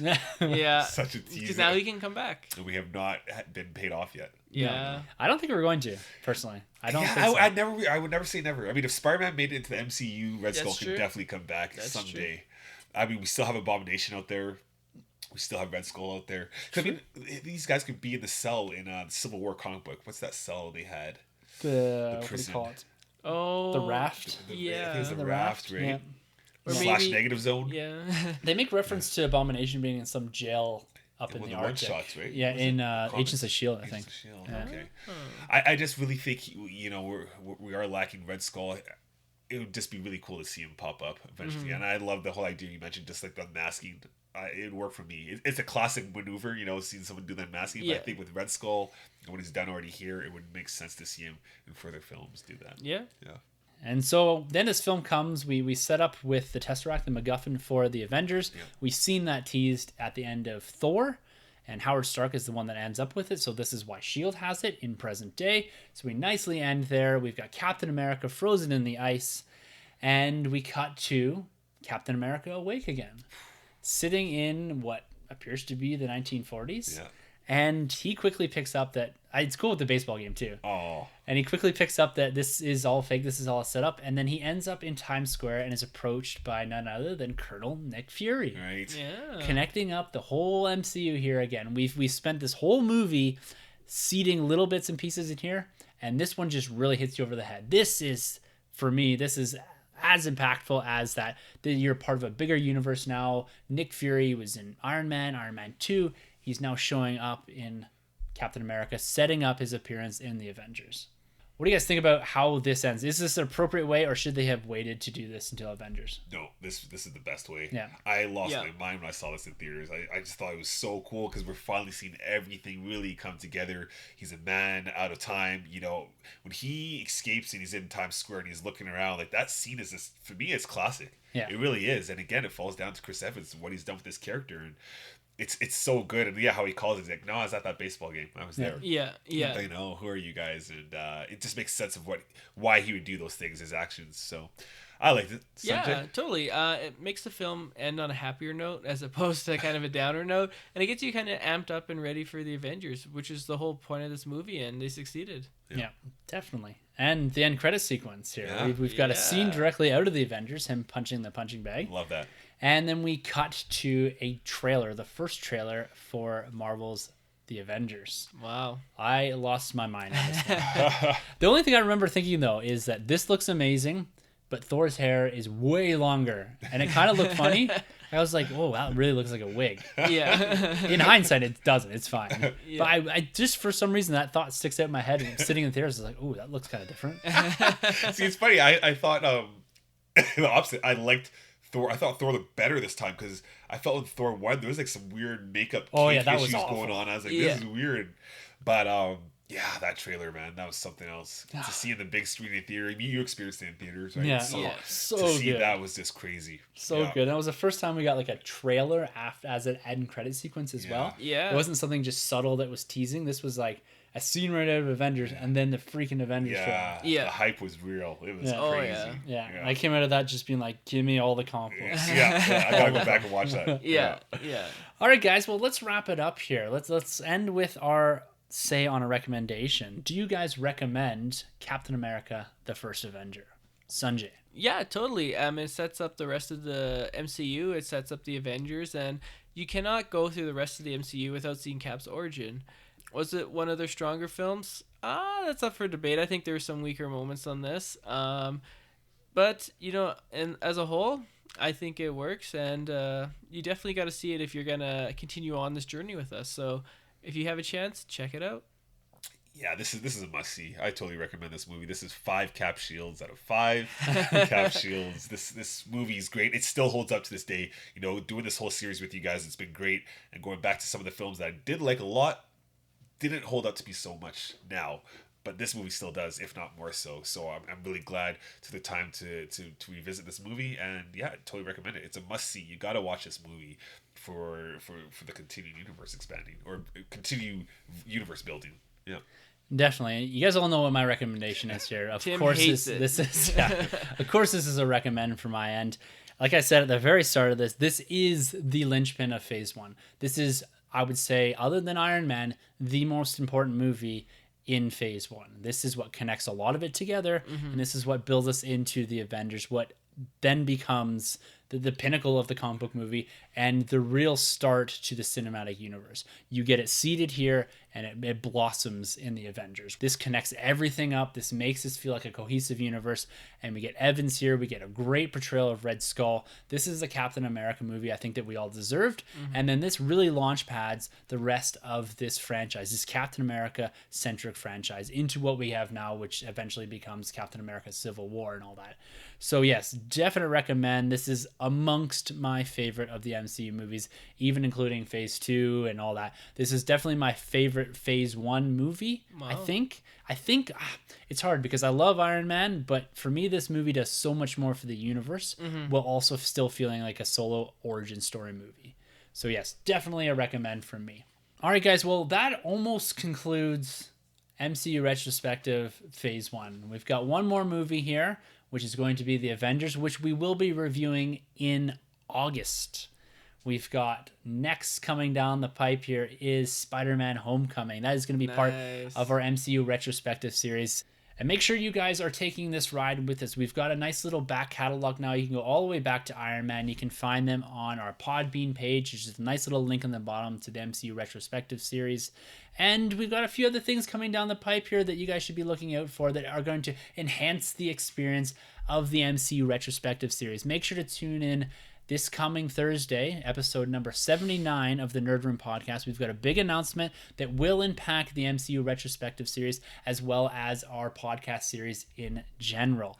And if you are a fan of comic books and comic book movies and you don't listen to our other podcast, The Nerd Room, make sure to go check that out every single Thursday where we go through the latest in comic book and movie news. If you'd like to be part of the MCU Retrospective experience and send us your comments, you can always hit us up at thenerdrm@gmail.com. You can comment on our Facebook or YouTube pages, or you can hit us up on Twitter. Our handles are at the end of the episodes. Well, gentlemen, it's been an absolutely fantastic time and an absolute pleasure discussing one of my favorite movies, Captain America, the First Avenger, and I look forward to carrying on all the way up into Avengers Infinity War with this retrospective series and getting back to the table here in a couple weeks to discuss Spider-Man Homecoming. So make sure to tune into that and further on our other MCU retrospective episodes that are coming month by month, usually the last Thursday or Friday of the month. These will be dropping. So make sure to tune back in here for more MCU retrospective talk in the coming months. And for the Nerd Room MCU retrospective, I'm Tim. I'm Troy. And I'm Sunjay. This has been a Nerd Room podcast production. You can find our hosts, Tim and Troy, on Twitter at TheNerdRM and Troy TheBoy87. Don't forget to subscribe to the Nerd Room on iTunes, Facebook, and YouTube. Just search the Nerd Room Podcast. Be sure to head over to StarWarsCommonwealth.com to find other podcasts on the Star Wars Commonwealth Podcast Network, including Talk Star Wars, Generation X-Wing, Tumbling Saber, Rogue Squadron Podcast, and the Skyhopper Podcast. Follow the Star Wars Commonwealth on Twitter at SW Commonwealth and take your first steps into a larger world.